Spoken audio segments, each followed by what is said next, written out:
In Nigeria, faith is everywhere. The call to prayer and the voice of a preacher echoes from every corner. Church bells ring from crowded city streets.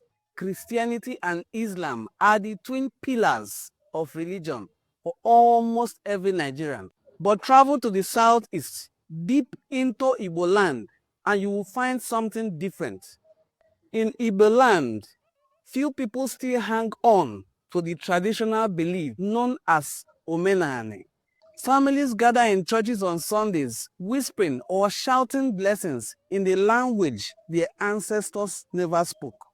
They celebrate the feast of Passover and other prominent feasts their ancestors knew nothing about. But the question is, are they Jewish? Well, that depends on who you ask, because under Jewish law, to be Jewish, you have to be born of a Jewish mother or convert formally.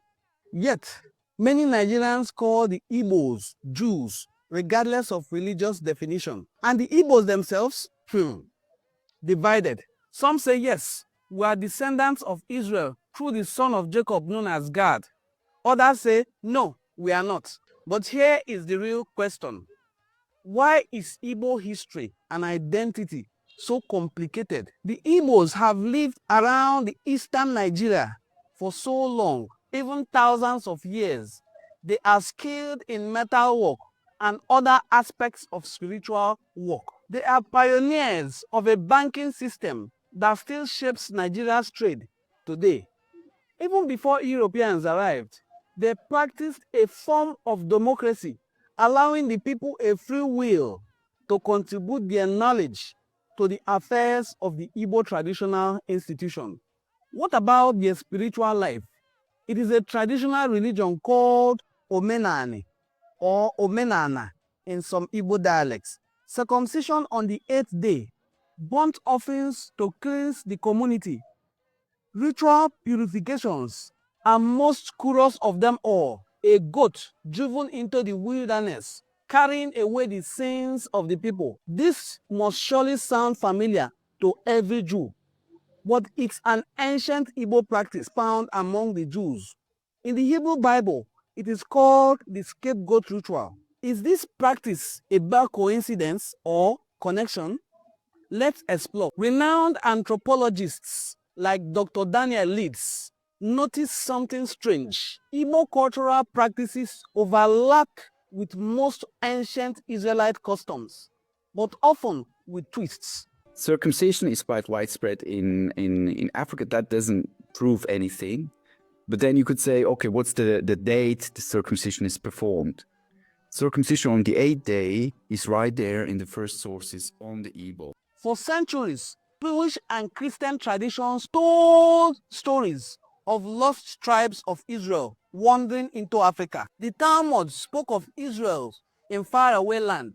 The Bible itself hinted at exiles beyond the river of Cush. When the British Empire sailed up the river Niger, religious teachers in London actually handed colonial officers letters written in Hebrew, just in case they met descendants of Israel. But they never found Hebrew speakers. But they did find something very unique in Igbo. By the 19th century, as missionaries translated the Bible into local languages, many Igbos began to recognize themselves in the stories depicted in the Bible pages. The priesthood, the scapegoat, and the day the circumcision is done, the dietary laws, the postnatal care called omugwo, they began saying, we are Israelites. So when I was growing up in Nigeria, everybody proudly said, oh yes, Igbos came from Israel, the land of Israel. It was a common knowledge. We all said it loudly. We didn't care who said about it. Some believed it was always known. Others argue it was colonial influence. Some still maintain that the Israelites came from the Igbos, since the Igbos are much older than the Israelite tribe. In all, the belief stuck. Here is the view of a former president of Ohaneze Ndi Igbo, the apex sociocultural organization of the Igbo people. A na-ekwu na anyị na ndị Juu mmekọ ife yiri nọ. O riri nne mana ana m asị ọkwọ Israel a etu ọra population ije ngwa akwụkwọ ebe a 2003 population there was 5 million kịta olugo 7. ọ bụrụ na anyị sịrị ara ha mekọta ka anyị naba ọ bụ anyị 40 million ndị Igbo 60 million ndị Igbo ana echere ebe a n'ọnwa ha nwa na-akawa ebe a n'ọdịs ebe a ha ji jebe ebe a maka na abụghị ka ara aka nne nni ndị Juu bịa taba nọ n'ahịa ewu ụgbọ ndụ ụlọ mana ọrụ ka anyị na-akwụ ebe a mba wee kwụrụ na nke a. By the late 1800s, Igbo intellectuals started writing about their Israelite heritage. Some merged Christianity with Jewish rituals, creating Sabbatarian movements. Others returned to Menana, seeing it as ancient Judaism, and some fully embraced the rabbi style of Judaism. But as Ndị Igbo deepened their Jewish identity, the outside world gave them something else they never expected: anti-Semitism. The moment the British entered the picture in the Igbo history, in Nigeria, in the evolvement of the Nigerian state, the British bring along their kind of anti-Semitism. The British started to push the same agenda kind of stereotypes associated with the Jews, portraying them as greedy, money-loving, and most importantly, domineering. The image that the Igbo are money-loving people, very greedy and domineering. It's a conspiracy theories, Growing up in Nigeria, it became a thing that your parents will call into the bedroom and tell you, look, remember, no matter how much of the other language you think you speak or you think you can identify as them, they all know you're Igbo first. And second, we come from Israel. They don't like you as an Igbo person, and they know that we come from Israel. Mind how you walk. They apply to the Igbos the same prejudices applied to the Israelites, and those prejudices stuck. Other Nigerian groups in competition for power began seeing the Igbo through that poisoned lens of prejudice. That was the origin of Igbophobia, a form of anti-Semitism in Nigeria and Africa as a whole, but it is this time targeted against the Igbos. And history tells us what happens when conspiracy and hate collide. The Igbo were purged from the military, from everywhere, from government positions, from universities, outside of Eboland. So in order to survive, really, millions of Igbo had to go back to the southeast. To survive, millions fled back home to the eastern region and other areas in southern Nigeria who were considered Igbos. In 1967, they declared a new nation called Biafra. What followed was one of the darkest chapters in Africa's history. The Nigerian Civil War, or the Igbo call it the Biafran genocide. Starvation, mass killing of civilians marked what is called the Biafran genocide. These crimes against humanity were greatly supervised and sponsored by the British against the Igbos, who were perceived as Israelites. Getting out of Biafra is now a nightmare obstacle course over terrible roads and through countless roadblocks. It took us 2 days of hard traveling by Land Rover, by ship, down the Cross River, and finally by aeroplane. The eastern slice of Biafra, a country of about 12 million people, is now in the hands of the federal forces. The Biafrans have been forced to withdraw, cutting an important bridge, blowing it up, and thus cutting the main road from Enugu, the capital, down to the Cameroons. In the north, just above the capital at Enugu, there's been fierce fighting round the key road junction at Nsukka, and it fell at the weekend. Hundreds of refugees were streaming down the road southwards towards the capital. Others were fanning out across the bush beside the road. One sergeant with a pistol in his hand came towards us shouting, "No pictures." The atmosphere was becoming panicky. I interviewed a staff officer who claimed the Biafrans were still holding out in Nsukka. So what is happening here? At the moment, Yeah.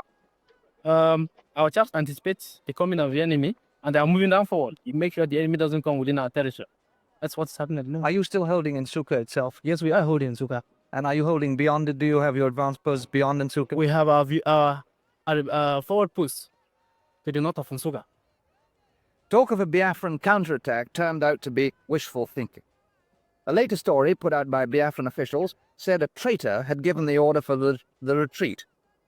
It sounded like a cover story to bolster the morale of the army and of the civilian population.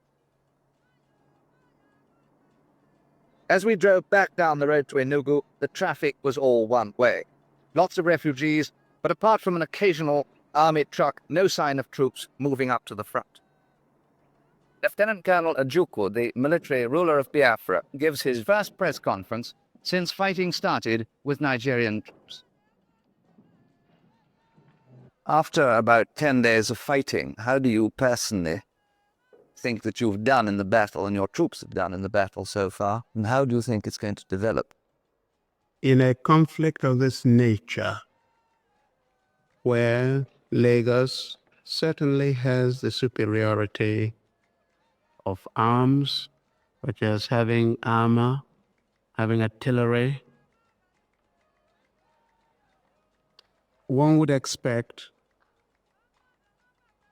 the Lagos troops to break through and then get pushed back, depending on the strength of the resistance. And this is really what we've been doing, particularly on the Nsukka sector.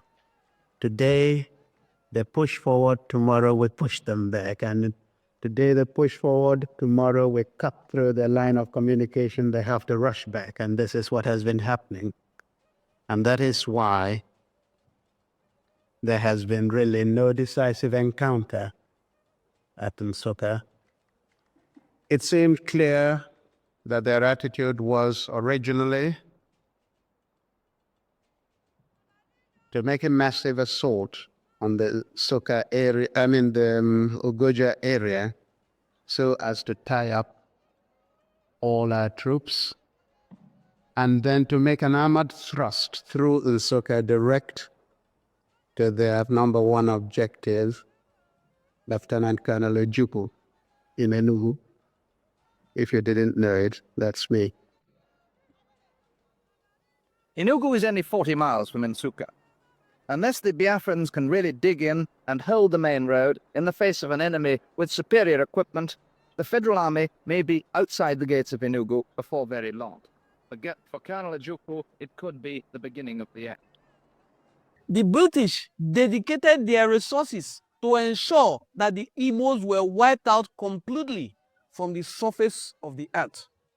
To the Jews who live abroad, the Biafran genocide remains painfully very familiar. Holocaust survivors recognize the images posted of Biafran children dying.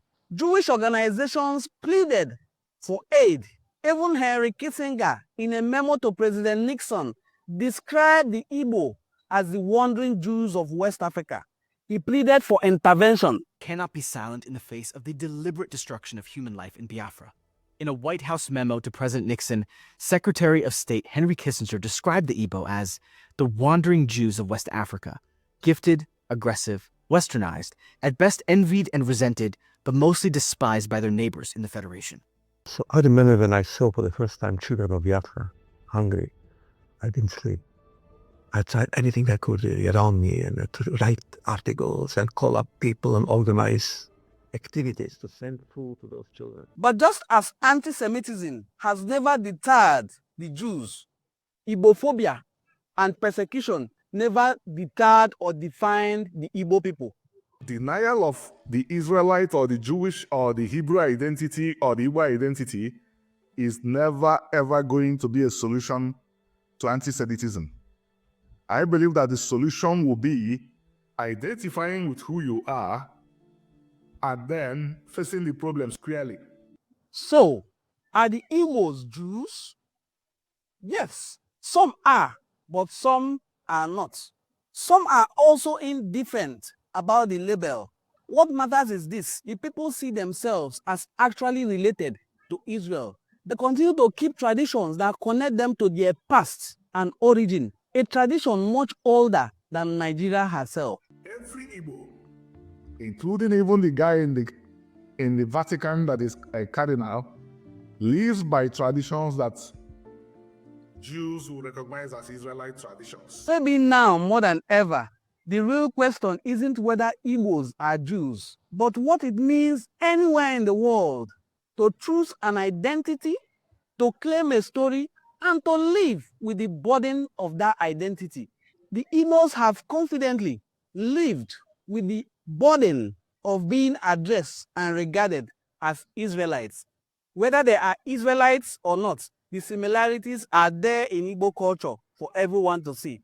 I hope you enjoyed this video. In case you enjoyed watching this video, kindly look through our channel. You will see other very interesting videos that discuss the rich cultural heritage of the Igbo people. Thank you for joining us. Do have a very pleasant day.